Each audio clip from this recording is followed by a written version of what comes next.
Ok.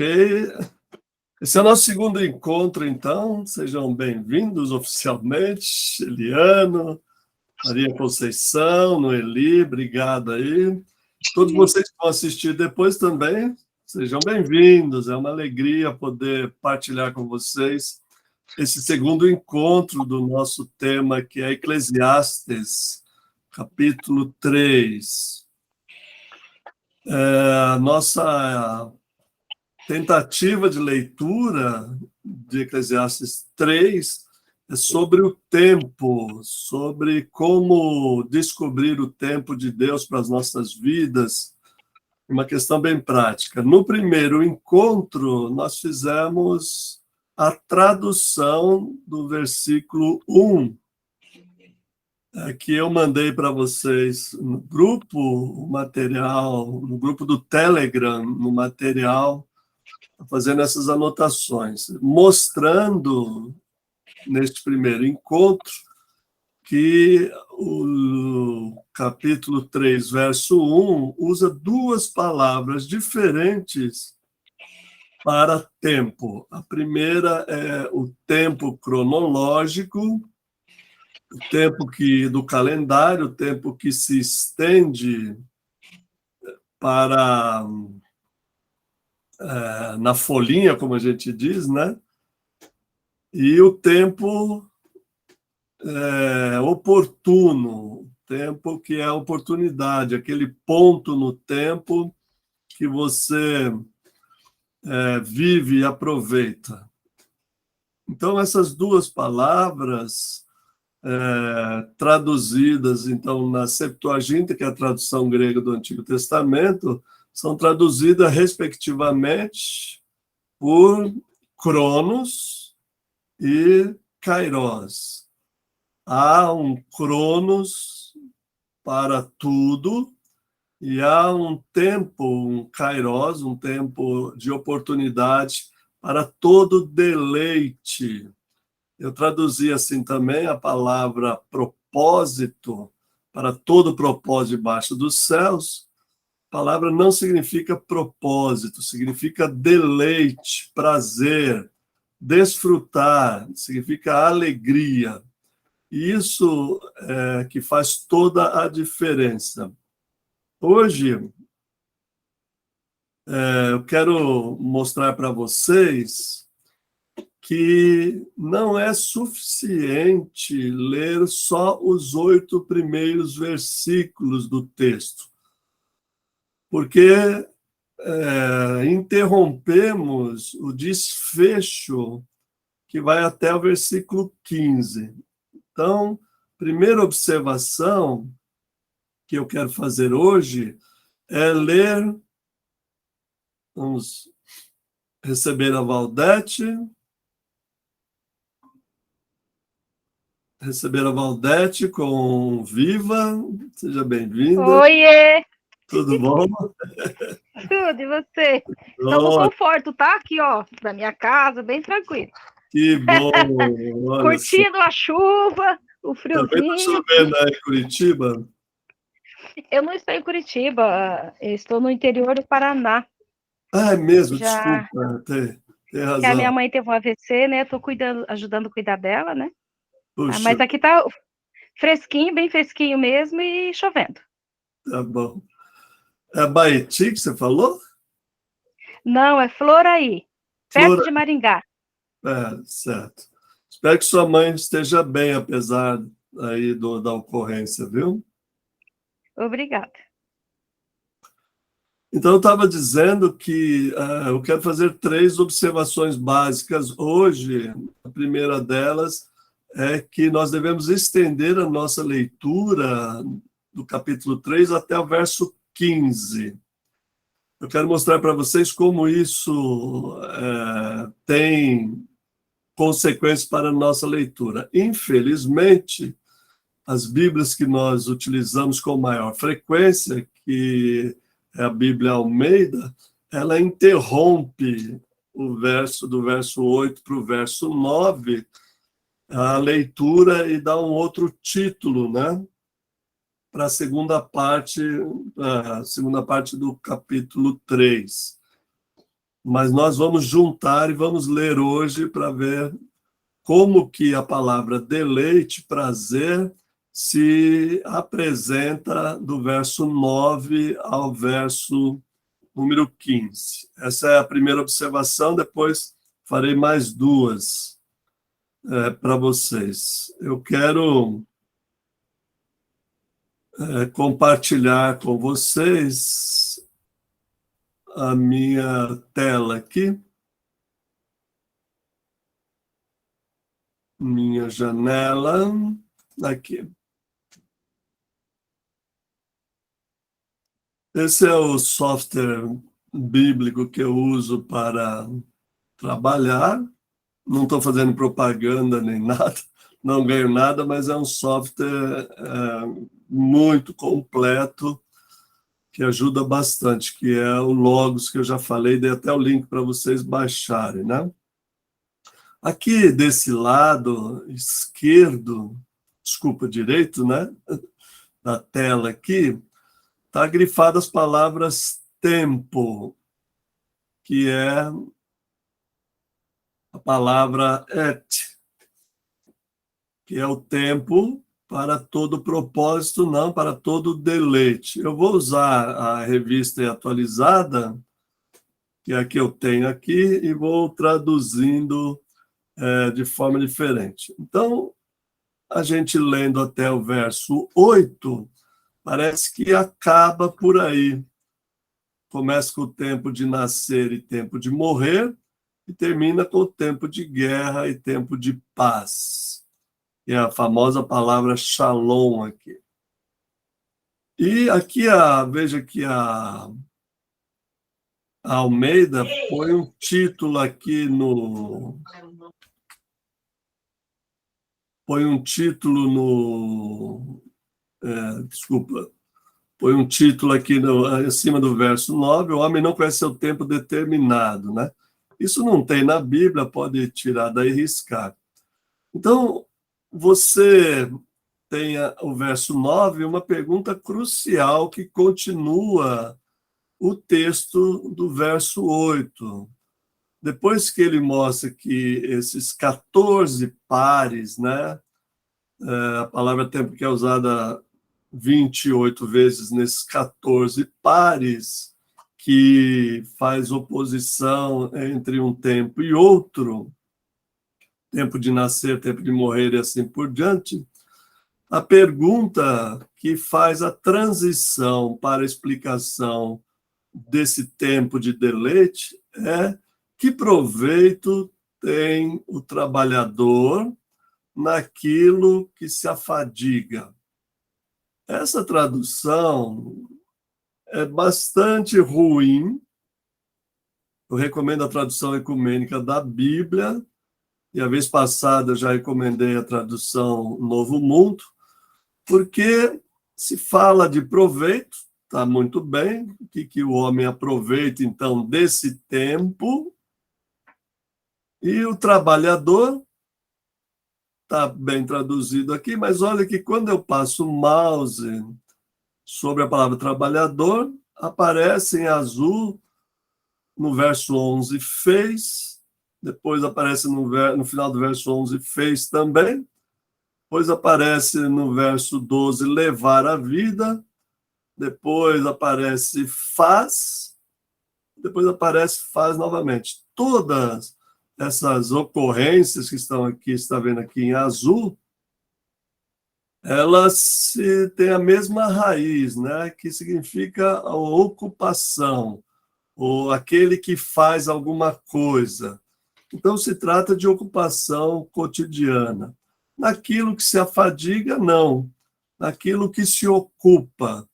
Que proveito, né? Que benefício tem, então, a pessoa que faz alguma coisa, que exerce a sua ocupação, naquilo que exerce, naquilo que ela faz, naquilo que ela se ocupa. A fadiga aqui já é uma interpretação da palavra, não é exatamente isso que a palavra significa, que é ocupação mesmo. E aí o verso 10, então o verso 9 é a transição, com uma pergunta fundamental. Eu diria que aqui nós temos o centro desse texto, então, expandindo 3:1 a 15, essa pergunta de transição é a pergunta central, é o que nós devemos partir daqui para a interpretação do texto. Aí o verso 10 diz: vi o trabalho que Deus impôs aos filhos dos homens para com eles o afligir. Também essa tradução é muito ruim, porque aqui é vi o trabalho, a ocupação, de novo, que Deus deu. Não é que Deus impôs. Impôs é uma interpretação. A palavra aqui é o verbo natan, é dar. Natan, Natanael, o nome Natanael, quer dizer presente de Deus. Então, o Senhor deu como presente, né? Não impôs como uma carga, mas Deus como presente aos filhos de Adão, Adamá, que aparece lá em Gênesis, para com ele se ocupar. Veja que essa palavra afligir aqui também não traduz corretamente o termo que significa para ele se ocupar, para ele trabalhar. Então, Deus deu trabalho como uma forma de ocupação para os homens. Observem como há muita referência direta, neste caso indireta, às narrativas da criação, especialmente Gênesis 3, quando Deus coloca o homem, lá no caso é Adamá também, Adão, né, que vem de Adamá, que é aqui os filhos de Adamá, ou filhos de Adão, para com eles se ocupar, quando Deus lá então coloca o homem para cuidar e lavrar o jardim, que a gente chama Jardim do Éden, né? A teologia da criação está espalhada, né? Só uma dica, a teologia da criação está espalhada por todo o livro de Eclesiastes. E aqui aparece também até a palavra que Deus fez ou criou, que aparece lá em Gênesis também. Então, aqui eu traduziria: vi o trabalho que Deus deu aos filhos de Adão para que com ele os ocupar, para que os homens se ocupem dele. Tudo fez Deus formoso no seu devido tempo. Essa palavra formoso, deixa eu só ir mais adiante. Seu devido tempo também pôs a eternidade no coração do homem, sem que se possa descobrir as obras que Deus fez desde o princípio até o fim. Que princípio usa a palavra reshit, que aparece em Gênesis 1:1. Lá aparece com preposição, bereshit, que aparece só reshit, é o princípio de alguma coisa. Então, isso também remete à narrativa da criação, ao Gênesis 1, 2 e 3 lá. Essa palavra eternidade, veja que eu passo o mouse aqui, ela acende no verso número 14 também, olha só. Eternidade aqui, e eternamente no verso 14, que está em azul aí. Essa palavra é olam, é a duração do tempo, não é eternidade, como a gente colocou.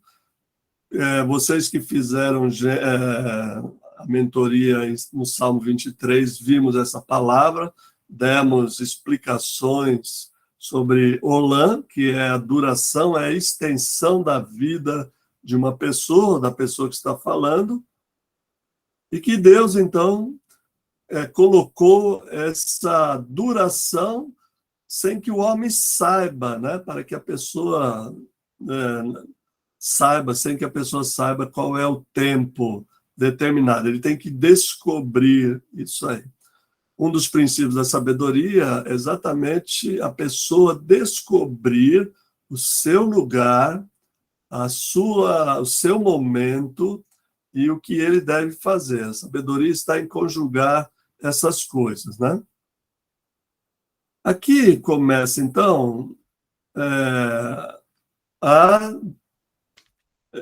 a explicação daquele deleite do verso 1.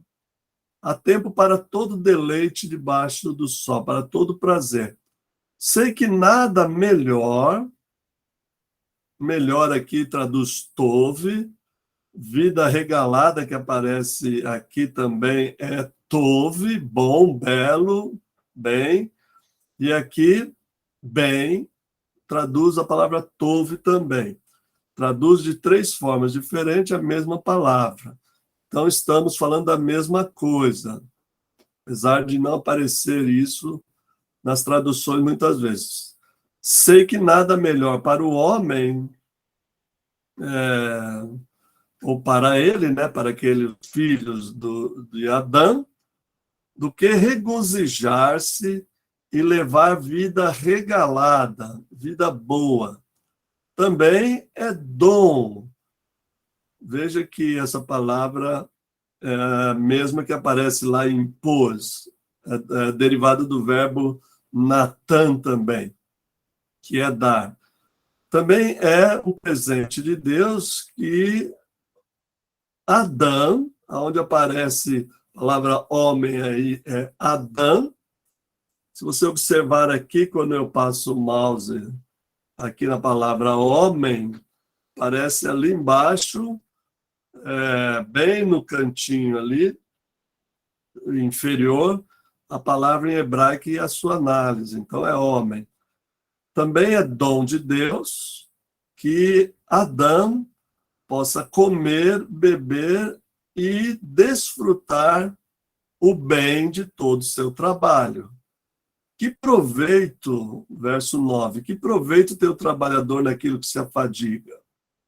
Ele tem uma recompensa como dom de Deus, de comer, beber e desfrutar de todo o bem, ou do bem de todo o seu trabalho. Deixa eu fazer uma observação, que essa palavra desfrutar é o verbo ver, de considerar, mas ela é traduzida aqui no livro de Eclesiastes, agora vamos olhar aqui nesta tela do lado esquerdo.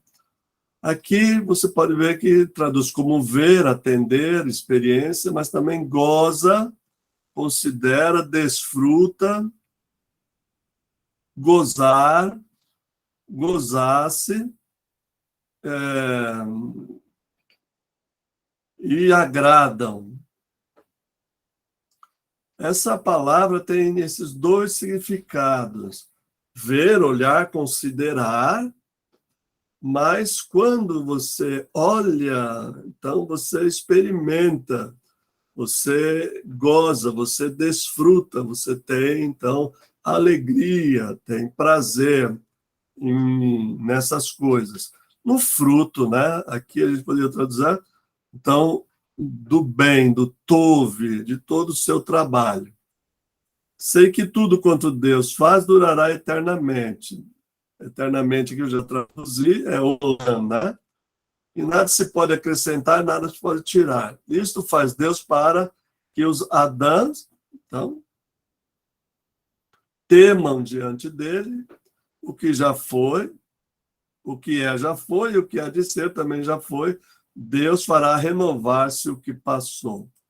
Então, as experiências desse sujeito que está falando aqui, da pessoa que está falando que há tempo determinado e tempo para todo prazer e deleite debaixo dos céus, mostra que esse deleite vai ser renovado o tempo todo, tempo oportuno, nas oportunidades que aqui ele fala Deus, né? Que o Elohim vai, então, proporcionar.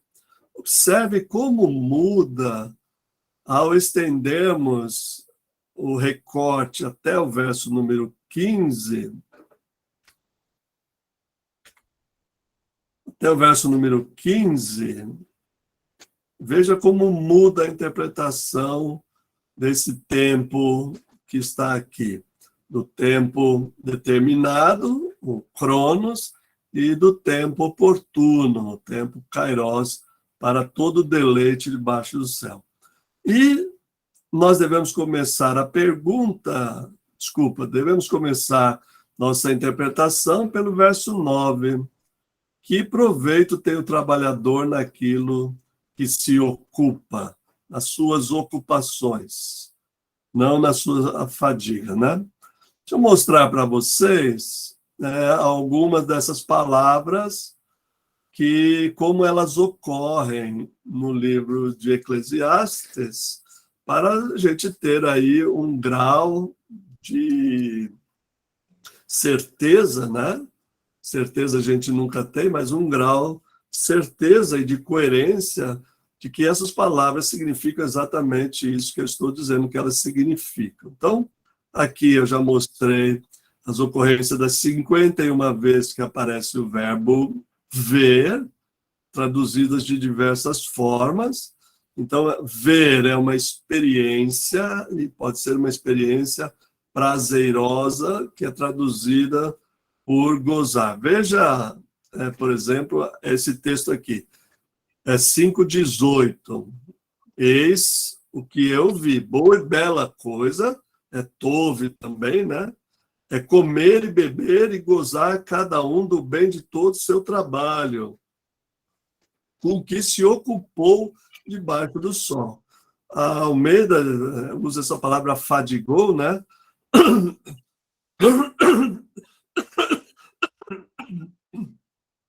Desculpa. A Almeida usa sempre a palavra se afadigou como se o trabalho fosse um castigo, né? Se afadigou debaixo do sol durante os poucos dias da vida que Deus lhe deu, porque essa é a sua porção. Esse texto é praticamente a repetição, então, do verso 10, do verso 12, aliás, né? E 13, do 9 a 15, vamos dizer assim, que repete a mesma coisa, comer, beber e gozar a vida, né? Então, a gente está num caminho bom. Essa palavra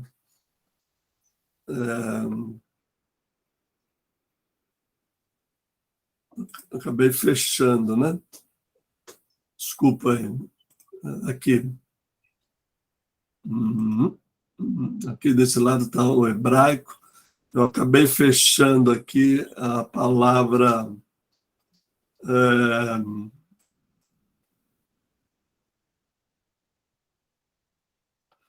deixa eu só reabrir novamente aqui.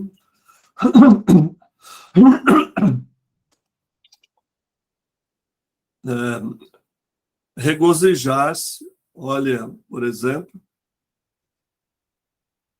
o 3:12, e aqui eu vou mostrar os versículos. Então exaltei eu a alegria, porquanto para o homem nenhuma coisa melhor debaixo do sol do que comer, beber e alegrar-se, pois isso o acompanhará no seu trabalho nos dias da sua vida, que Deus lhe dá debaixo do sol. Toda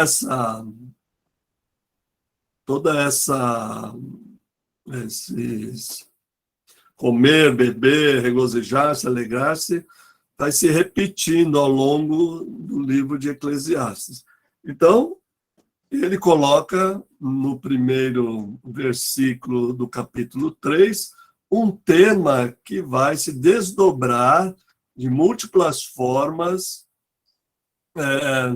no livro de Eclesiastes. Então, primeira observação é que nós devemos ampliar, seja na pregação, no estudo bíblico, ou numa exposição que você vai fazer, Eclesiastes 3, não de 1 a 8, mas 3, de 1 a 15. Porque o verso 9 faz a pergunta decisiva, o que é, então, esse deleite que aparece aqui, né? Com o propósito, qual é esse deleite que o homem pode, que os filhos de Adão podem ter, e aparece aqui. Bom, vou fazer uma segunda observação que eu acho fundamental para compreender esse texto e depois para atualizar para nossas pregações, para o nosso tempo, para o nosso povo e para nossas vidas também.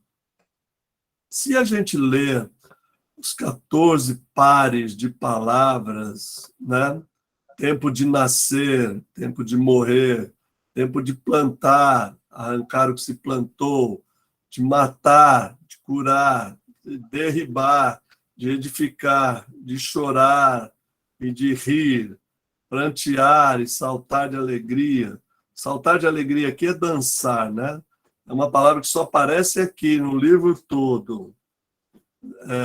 Aparece uma única vez nesse livro, é dançar. Tempo de espalhar pedras, tempo de ajuntar pedras, tempo de abraçar, de afastar-se de abraçar, de buscar, de perder, de guardar, de deitar fora, de rasgar, de coser, de estar calado, de falar, de amar, de aborrecer, de guerra e de paz. Essas palavras, essas duplas, né, de palavras, elas se referem a uma sociedade agrícola, a roça, né? Que a marcação do tempo se faz através das estações, o tempo do nascer do sol ao pôr do sol, nas estações que se sucedem. Hoje ou amanhã que começou a nossa primavera aqui, 21 de setembro, amanhã, né? Começa a primavera aqui. Então, é a sucessão de estações. 21 é hoje. Já é hoje? É? Então, já começou com chuva, né? Obrigado. Aí, não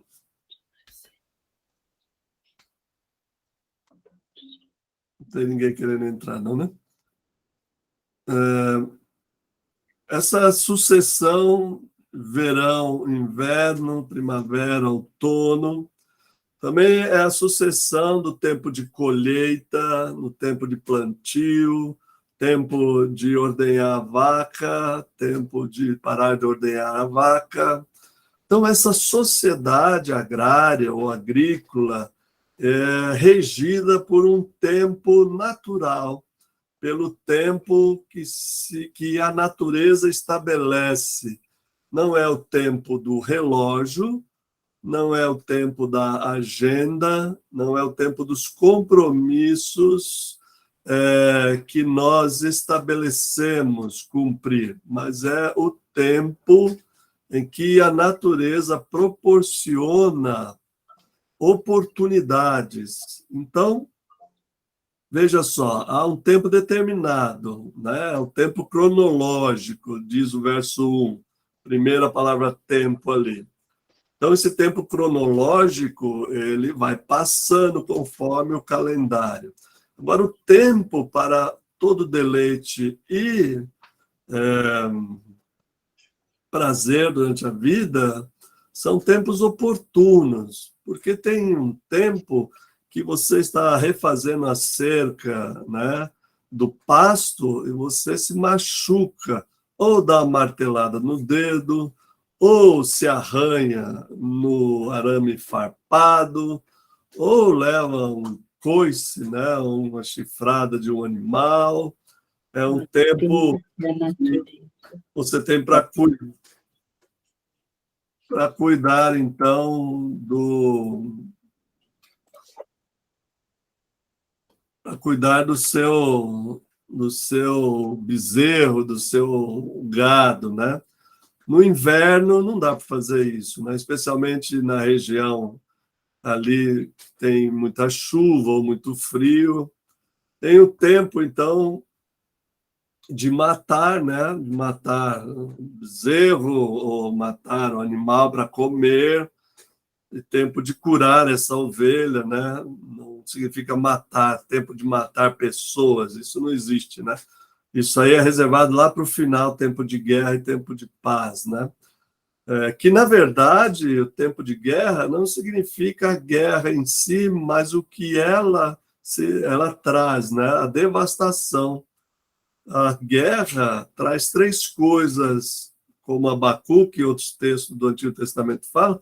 A guerra traz devastação das colheitas, o que decorre daí, carestia e escassez, e gera também pestilência, né? Em guerras é muito comum se espalhar doenças, etc. Então, peste, fome e devastação fazem parte da guerra. E a palavra paz, que é o último termo usado aí no verso número 8, a palavra paz significa prosperidade. É um tempo de escassez, de devastação, que seria a guerra, é um tempo de prosperidade, quando as colheitas estão intactas, quando as pessoas não estão sendo mortas, etc.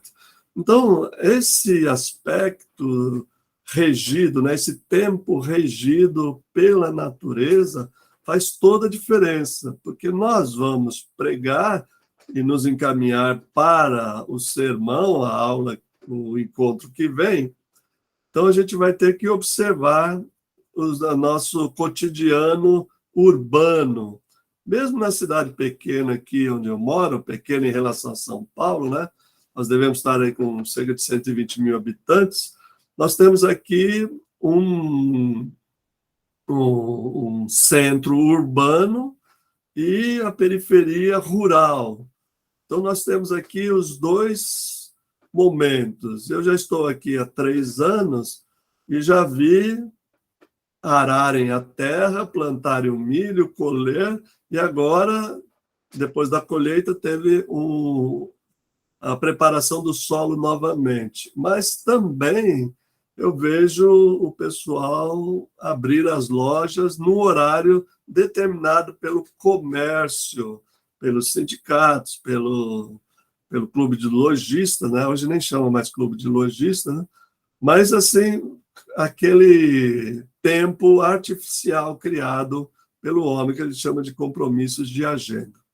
Então, isso é bem importante para a nossa pregação, levar em conta que o tempo aqui é o tempo regido pela natureza e o nosso tempo é regido pela agenda, o que complica mais a busca por esse tempo propício, né?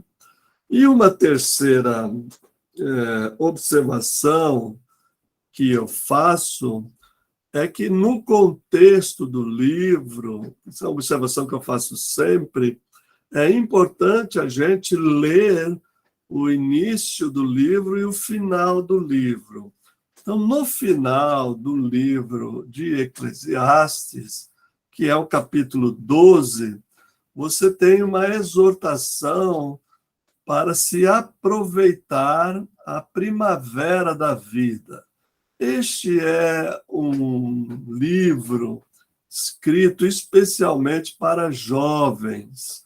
Semana que vem, o encontro que vem, nós vamos detalhar mais alguns elementos para a pregação, mas, em linhas gerais, esse texto do Eclesiastes está sendo escrito no início do período grego, no período da entrada dos gregos na Palestina, na terra de Israel, que traz inovações, não apenas na língua, na cultura, mas também no tipo de trabalho, de estudo, de comportamento em que o jovem, né, mancebo, pode ser facilmente influenciável, pode ser cooptado para esse novo sistema, esse novo modo de vida, essa nova cultura, que é o início da cultura helênica. Estamos falando aí que esse livro deve estar por volta aí de 300 antes de Cristo. Eu não gosto de datar precisamente, nem dá para fazer isso. Nós estamos aí no início da influência grega dentro da terra de Israel. E eu quero...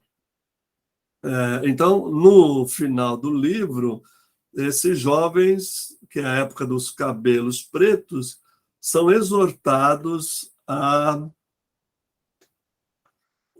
Capítulo 12, eu deveria estar aqui mostrando para vocês, né? Então, Eclesiastes 12. Na verdade, começa no capítulo 11, né? 12.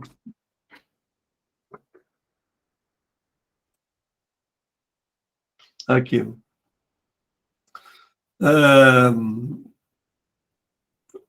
Aqui alega-te jovem, na tua juventude.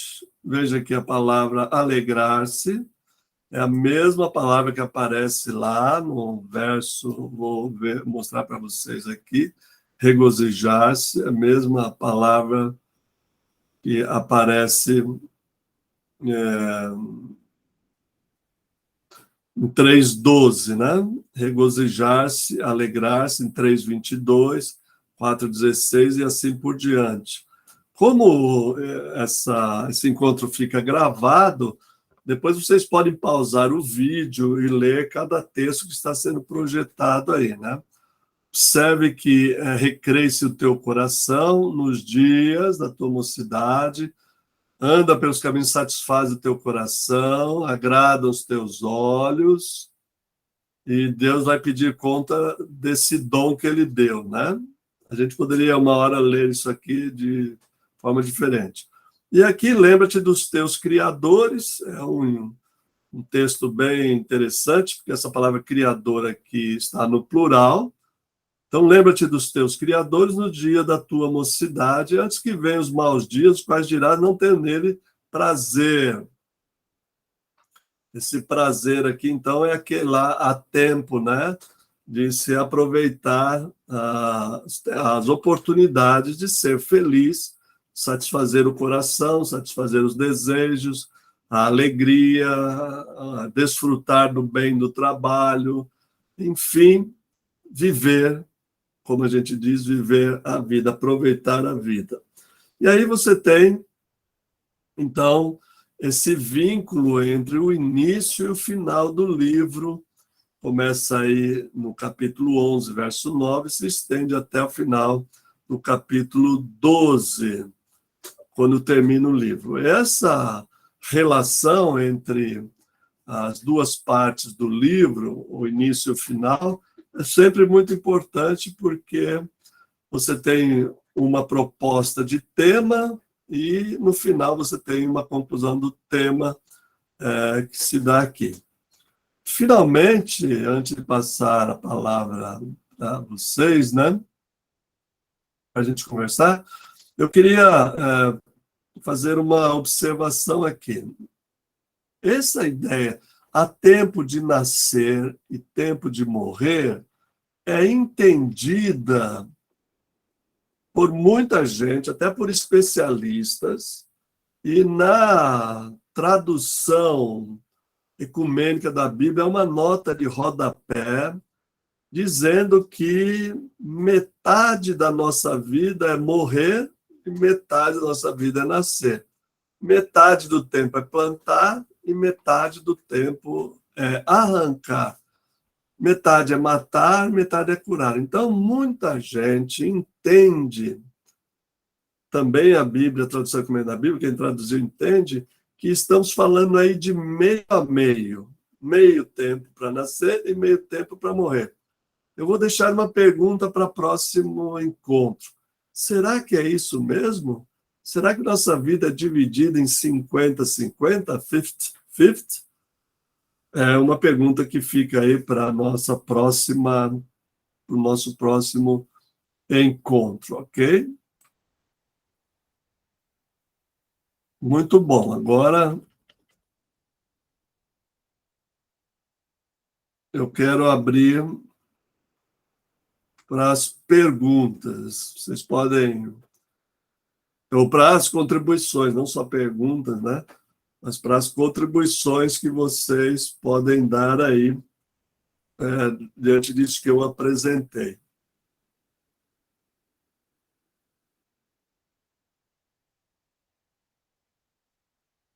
Nós temos, o Eliano caiu, né? Temos a Noeli, a Valdete e a Maria, e eu estou igual Maria também, né? O bendito entre as mulheres aqui. Pastor, quando você, no 12, o versículo 1, o senhor pôs no plural, né? Isso. Eu examinei 3 Bíblias aqui, no meu está no singular. Eu acho mais bonito no singular. Mas está no plural aí? Por que plural? Esse é um debate longo, mas, de fato, a palavra está no plural. Lembra-te dos teus criadores. A palavra criar significa engordar também. Ela significa encher, né?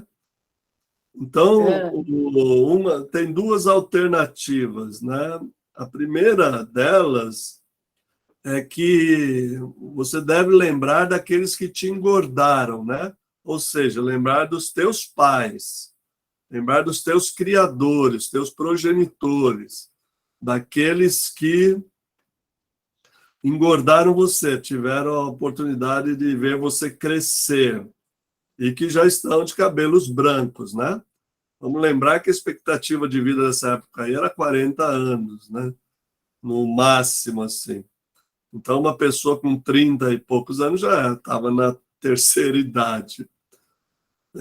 Essa é uma solução bem importante e bem coerente, né?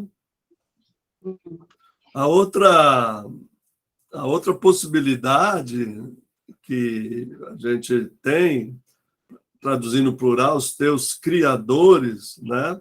Se refere exatamente à concepção de que a palavra, ela significa, ela tem as mesmas consoantes da palavra buraco, poço, que aparece no capítulo 12. Deixa eu ver aqui, só ver o versículo na Bíblia aqui. Capítulo 12, verso 6, usa a palavra poço, buraco, cisterna, né? A raiz, né, da palavra criar e da palavra buraco, elas são muito próximas. Então, pode ser traduzida também como buraco, cisterna, e daí sepultura, né? Lembra-te da tua sepultura nos dias da tua mocidade. Isso é, lembra que você vai envelhecer e morrer. Você só tem uma oportunidade para viver, né? Essa já é uma especulação da minha parte, né? Quando eu já preguei sobre esse texto com o tema Lembra-te da tua sepultura, né? Então, tem essas 2 soluções bem plausíveis e viáveis para resolver essa questão do plural aí, né? Que é traduzida pelo singular. Tá bom?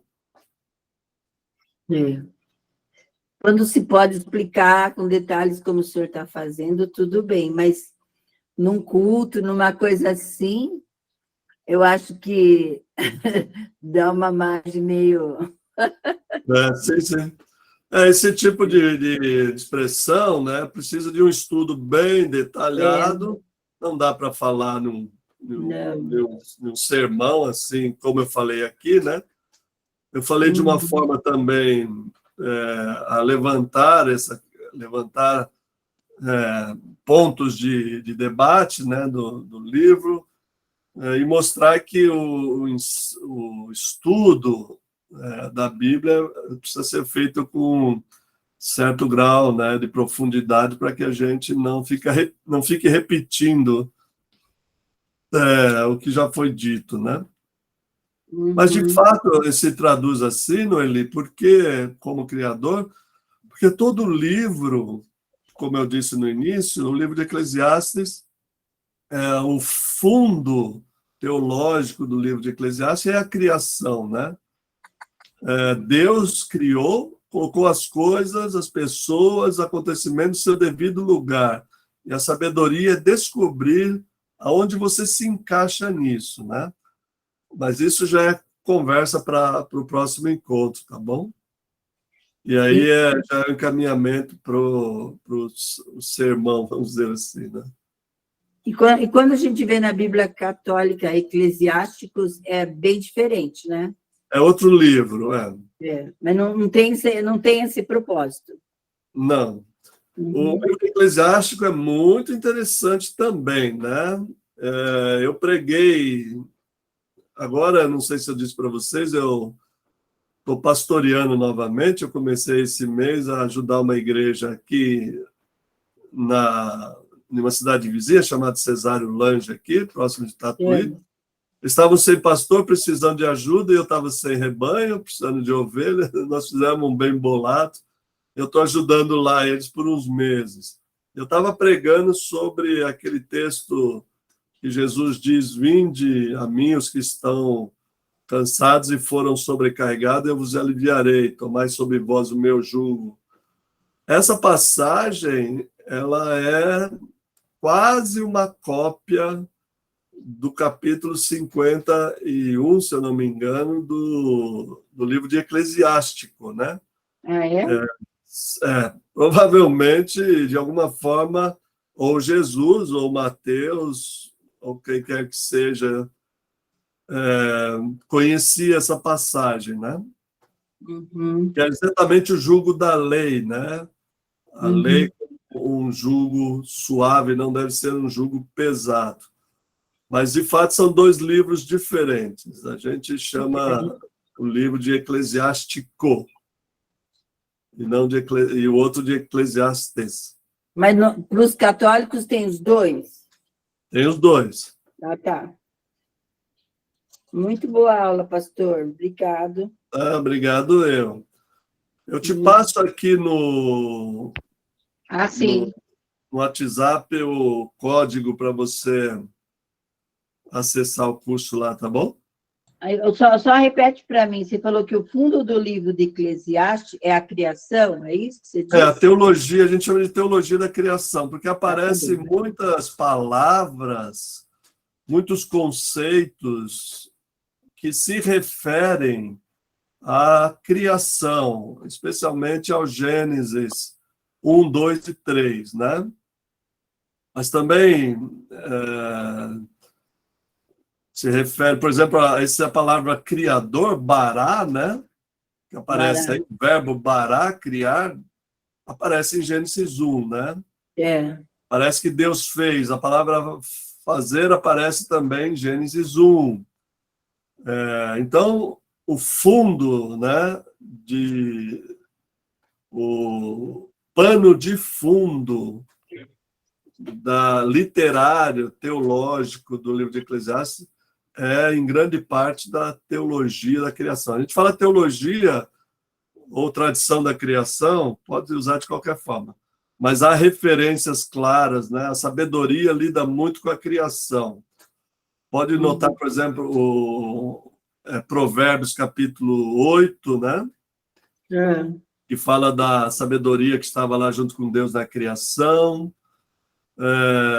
Os salmos falam muito da criação, por exemplo, tem o Salmo 104, que é um hino à criação, Salmo 19. Então, os livros que têm sabedoria são o livro de Jó, né? Especialmente capítulos 38, 39, falam da criação. Então, os livros chamados sapienciais de sabedoria lidam muito com a criação de Deus. Falam muito, porque para eles o universo funciona, você experimenta o universo, o mundo, o funcionamento como uma dádiva de Deus. Então Deus está, mesmo que você não use o nome de Deus, como a sabedoria muitas vezes não usa, mas está ali implícito, está pressuposta a presença de Deus, né?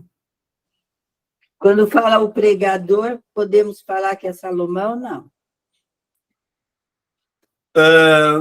A palavra pregador aí traduz o nome do livro Kohelet, né? Nós utilizamos muito para distinguir do eclesiástico e não confundir, a gente chama o livro de Eclesiastes de Kohelet, né? Kohelet. Kohelet, que é como se lê a palavra hebraica, que é o nome do livro. Agora, a atribuição de Salomão a Salomão é uma atribuição para que a gente leia a partir da perspectiva do que Salomão fez, né? Especialmente o capítulo 2, onde se fala de muitas construções, se fala de muito trabalho, e muito trabalho inútil, né? Que não resultou em nada, só resultou em sofrimento, em fadiga, em dor. Então, a atribuição a Salomão já não está mais vivo nessa época. Eu falei que o livro deve estar aí por volta do ano 300, né? Essa atribuição a Salomão é uma atribuição literária para nos indicar uma referência de leitura, tendo em mente, né, o que Salomão fez. Muitos dizem que é para dar autoridade ao livro. Eu acho que não. Não precisa, o livro bíblico não precisa de autoridade de ninguém. Basta estar lá. Por exemplo, dos Salmos, dos 150 Salmos, nós temos 50 Salmos que não são atribuídos a ninguém, né? Então, não precisa atribuir para dar autoridade, ou para entrar no cânon, ou seja lá por que for. Eu adoto a seguinte tese, de que a atribuição de um livro a um autor indica que nós devemos levar esse personagem, esse autor, em consideração quando lemos. E Salomão é o exemplo clássico de um sujeito que construiu demasiadamente, oprimiu o povo demasiadamente para poder estabelecer as suas construções. E o mais interessante de tudo isso, que o capítulo 2 é todo escrito em primeira pessoa. Eu fiz para mim, para o meu prazer, para o meu deleite, meu projeto, e no final das contas ele mesmo chega à conclusão de dizer assim, para nada, né? Isso foi correr atrás do vento, foi um desperdício total. Porque, de fato, deveria ser para o bem-estar do povo, né? Ele não deveria construir palácios para os deuses das mulheres dele. Ele deveria construir escolas, né? Deveria construir postos de saúde, deveria construir... Professor, posso fazer uma pergunta nessa sua fala? Dessa forma que o professor está falando, não tem a ver com a falta de sabedoria do pregador, do escritor, dessa questão que ele fala que tudo é vaidade, que dá a impressão que é um peso, né? Foi tudo em vão. Será que não faltou a sabedoria que o professor vai falar semana que vem? Para ele lidar com isso nesse tempo? Não sei se eu estou certo ou errado. Não, na questão de certo e errado, você percebe bem que há uma tentativa, né, de encontrar sabedoria, está em busca dela, né, de encontrar o seu lugar no mundo. As experiências do homem, considerado o homem mais sábio da Bíblia, foram desastrosas, né? Assim, se a gente pode falar de do final da vida dele, do ministério, do trabalho como rei, foi desastroso, né? Porque ele acabou se metendo em muitas confusões por causa de casamentos políticos, por causa de opressão, até que separou o reino, né? Então, a expressão vaidade de vaidades, tudo é vaidade, a palavra vaidade, infelizmente, está traduzida no sentido de ético, né? da pessoa sentir vaidade. Mas, na verdade, a palavra significa inutilidade. Significa bruma, né? Significa vapor, significa a precariedade do tempo e da vida. É como um vapor, né? Não sei se você toma chimarrão. Não. Mas já vi as pessoas tomarem. O pessoal diz que a água do chimarrão está boa quando solta o primeiro vaporzinho da chaleira, né? Mas você toma café, você vê aquele vaporzinho sair, né? Ou então na música Nuvem Passageira, né? A raiz, a palavra vaidade, é a mesma palavra do nome Abel, né? Olha. Abel entra em um momento na história, entra calado, sai calado, né? Abel não fala nada e sua vida é aquele espaço curto de tempo. Obviamente que isso é só uma metáfora, mas o nome remete a isso, né? A brevidade da vida. Então, eu traduzo assim: nós somos como um vapor, né? Vapor de vapores, tudo é vapor. O Haroldo de Campos, um grande hebraísta, se não me engano, da USP, né? Ele traduz assim também: vapor de vapores, tudo é vapor. Tudo é nuvem passageira, né? A vida acaba num instante. A vida termina, quando a gente vê, já está de cabelo branco, cheio de dor, né? Cheio de ziquezira, como a gente diz aqui em casa, cheio de pereba. Então, é isso que significa, né? Quer dizer, a sabedoria que você colocou muito bem está justamente em não perder tempo com esses projetos megalomaníacos, né?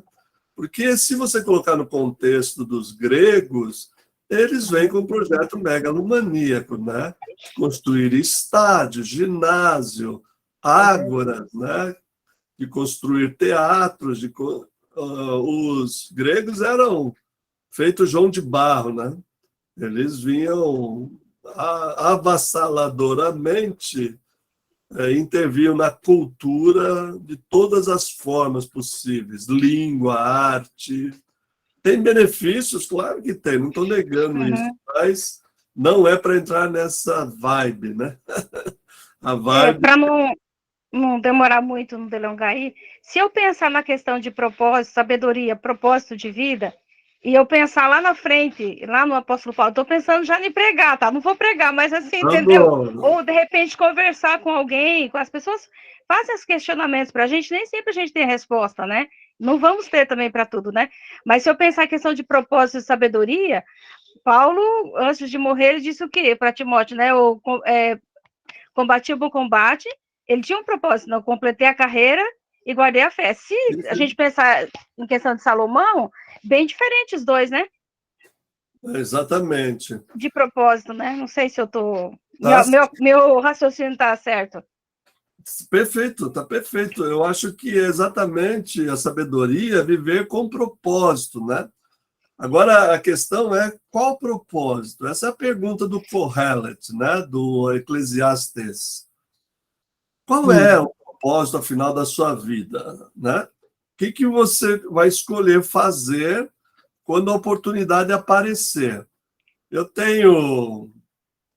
A gente já está entrando na conversa da semana que vem, mas não tem importância, né? Falo semana que vem, mas é da próximo encontro, né? O que eu vejo é que muitas pessoas trabalham para se aposentar e desfrutar dos frutos do seu trabalho. Aí, quando vai desfrutar, já não tem as condições físicas, emocionais, para desfrutar como poderia, né? Então, a felicidade, que é traduzida nesse livro, traduz a palavra tov, né? Que é bom, bem e belo, deve ser buscada a todo momento, a toda oportunidade. E aí já é papo para o próximo encontro, tá bom? Na próxima aula. Eu estou ouvindo mesmo. Eu tenho umas inquietações aqui, mas vou deixar para depois. Tá bom. Vai Tá formulando bom? aí, se quiser perguntar no grupo também, fica à Legal. vontade, né? Quando o senhor Então, fala tá bem. 50 aí... Oi, desculpa aí, irmã, pode falar. Não, já falei já. Obrigada. Eu vou procurar ouvir aqui, o ver, né? O verbo ver entra também, não só vir, né? Mas é tempos diferentes de ver, né, pastor? Isso. Do verbo. É ver, considerar, analisar, desfrutar, né? Considerar, desfrutar. E desfrutar. Pastor, como que chega num nível desse, hein? Para chegar em detalhes tão... Pastor! Estudando que nem ele, né? Meu Deus! Tem uma jornada de 35 anos, né? Mas tem muita gente que tem mais do que isso e não chega nem ali. Pastor, eu estou com dificuldade de usar o site. Esse logos aí que eu instalei aqui no computador, mas eu não vejo lá do jeito da sua tela. É porque a minha versão, Maria, é paga, né? Eu comprei uma licença e tem muitos recursos que a versão gratuita não tem. Então, eu disse para vocês que com a versão gratuita também dá para trabalhar, mas não tem todos esses detalhes, né? Eu vou ter que fazer, na verdade, um curso aí, gravar um curso como usar esse software aí para ajudar o pessoal, né? Ai, que bom! Eu, lá na faculdade, eu estou usando na sala de aula, na faculdade de teologia, eu estou usando em sala de aula, ensinando a fazer análise bíblica com essa ferramenta, né? Então, Noeli, esse nível de detalhes tem sido facilitado muito por essa ferramenta, né? Que ajuda. Eu tenho outras ferramentas, mas essa é excepcional do ponto de vista da facilidade. Você tem relação de palavras em poucos segundos, né? Em poucos segundos você tem a relação da palavra. A questão é o que fazer com elas, né? Mas a gente dá um jeito, tá bom? E tem que ter muito embasamento para não fazer confusão e não querer mudar o sentido real da coisa. Porque eu até estava lendo assim, o conhecimento é bom, mas a revelação é que é fundamental, né, pastor? Exatamente. Porque enquanto a gente não tiver uma revelação da palavra, o espírito que está atrás de cada palavra, de tudo isso, a gente fica na letra. E acho que temos que ter esse cuidado de querer subir também na revelação, né? O conhecimento. Hoje foi tremenda a aula, maravilha. Que bom que vocês estão gostando, né? Eu gostei, porque eu não pensava em agricultura. Esse tempo que a gente passa junto é muito bom para mim também, muito edificante. E como está ficando gravado, muitos são pastores e pastoras que têm suas atividades na igreja, e esse número reduzido aqui acaba colaborando, que a gente pode conversar mais, né? Enfim, eu espero que a gente, no próximo encontro, tire, então, o proveito prático dessas palavras, tá bom? Eu vou encerrar. Eu vou encerrar a gravação. Uma boa noite para vocês. Deus abençoe. Amém. E obrigado aí. Muito obrigada. Obrigado. Tchau. Gostei do seu cabelo, Valdete. Valdete, está arrasando, hein?